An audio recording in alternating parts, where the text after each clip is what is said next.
Good afternoon. মই এটা তাৎক্ষণিক লাইভত আহিছোঁ।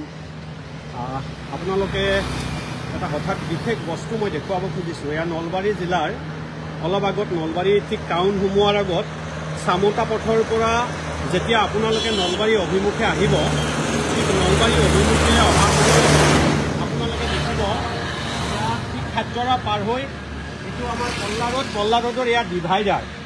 এয়া মাজত ডিভাইডাৰ বনাইছিলে অসমৰ মাননীয় মন্ত্ৰী জয়ন্ত মল্ল বৰুৱা ডাঙৰীয়ালৈ আমাৰ প্ৰশ্ন, এয়া ডিভাইডাৰ চাওক, আজি বনাব 10 দিন হোৱা নাই, ডিভাইডাৰটো কেনেকৈ বাগৰি পৰিছে মই দেখুৱাব খুজিছোঁ।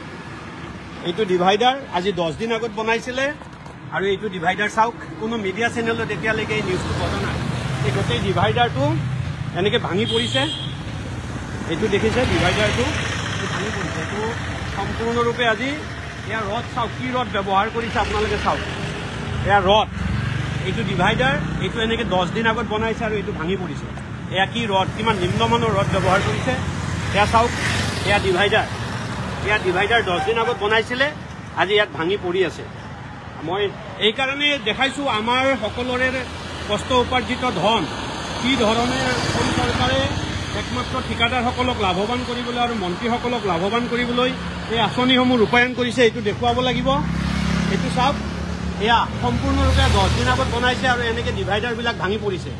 গতিকে এই পথ, এই ডিভাইডাৰ, এই সামগ্ৰিকভাৱে নলবাৰী জিলাৰ উন্নয়নৰ নামত যিবিলাক কাম চলিছে একমাত্ৰ কৰাপশ্যনত বাদে অন্য একো হোৱা নাই, এনেকৈ ডিভাইডাৰসমূহ ভাঙি পৰিছে। গতিকে ৰাইজসকল বিচাৰ কৰা অধিকাৰ সকলোৰে আছে। এয়া কাৰো ব্যক্তিগত টকাৰে এই আঁচনি ৰূপায়িত কৰি থকা হোৱা নাই। আপুনি, আমি, মই সকলোৱে আমি আঁচনি চলিছে আৰু এই আঁচনিত যি ধৰণৰ টকা হৰলুকি হৈছে, 100 কোটি টকাৰে গোটেই প্ৰজেক্টটোত বহু কোটি টকা অসম চৰকাৰৰ বহু বিষয়া আৰু মন্ত্ৰী লগ লাগি চাওক। এয়া ডিভাইডাৰ এনেকৈ ভাঙি পৰিছে। এইটো ডিভাইডাৰ, থিয় ডিভাইডাৰ, ইয়াৰ পৰা এইটো চাওক, এয়া ডিভাইডাৰ ভাঙি পৰি আছে। গতিকে ইয়াৰ পিছত মই বিচাৰিম সন্মানীয় সংবাদকৰ্মীসকলে এই বিষয়টোক লৈ, নলবাৰী জিলাৰ সন্মানীয় সাংবাদিকসকলে এই বিষয়টোক লৈ বাতৰি পৰিৱেশন কৰক। কাৰণ ইয়াৰ পিছতো যদি বাতৰি পৰিৱেশন নহয়, আমি বুজিবলৈ বাকী নাথাকিব যে এয়া সম্পূৰ্ণ আচৰিত ধৰণৰ কথা। সকলোৱে ৰাস্তাত দেখি আছে এনেকৈ পৰি আছে। গতিকে গোটেই যদি চাই, ডিভাইডাৰটোৰ ক'তো প্ৰয়োজন নাছিল, কিন্তু প্ৰয়োজন নথকাৰ পিছতে এই ডিভাইডাৰটো বনোৱাইছিল, যিটোক লৈ নলবাৰীয়া ৰাইজৰ সম্পূৰ্ণৰূপে আপত্তি আছিলে। কাৰণ এই ৰাস্তাটো বনোৱাৰ পিছত, এই ডিভাইডাৰটো দিয়াৰ পিছত এতিয়া যদি আগত এখন ই ৰিক্সা গৈ থাকে, তেনেহ'লে ই ৰিক্সা পিলপিলিখন গৈ থাকিলে পিছত এখন গাড়ী যাব নোৱাৰে, সেই ব্যৱস্থা নাই। ৰাস্তাটো সম্পূৰ্ণৰূপে চেপাই দিয়া হ'ল। মাজত ডিভাইডাৰটো দিয়াৰ কাৰণে ইতিমধ্যে ৰাইজৰ যথেষ্ট কষ্ট হৈছে। তাতে আকৌ এই ডিভাইডাৰ দিছে, অতি নিম্নমানৰ চিমেণ্ট ব্যৱহাৰ কৰিছে, নিম্নমানৰ ৰড ব্যৱহাৰ কৰিছে। গতিকে এনেকুৱা কথাবিলাক ৰাইজৰ মাজলৈ লৈ যোৱাটো আমাৰ দায়িত্ব, যাৰ বাবে আমি এই কথাখিনি মই হঠাৎ মোৰ এইটো যোৱাকালি দৃষ্টিগোচৰ হৈছিল, যোৱাকালি মই লাইভ কৰিব নোৱাৰিলোঁ, এতিয়া মই লাইভটো কৰিলোঁ।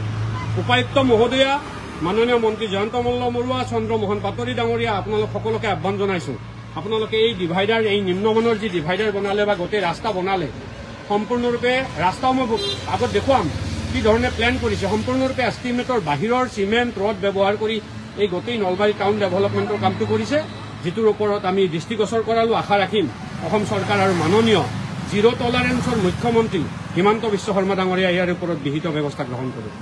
মই লাইভটো ইমানতে সামৰিছোঁ, কাকো বিৰক্ত নকৰোঁ।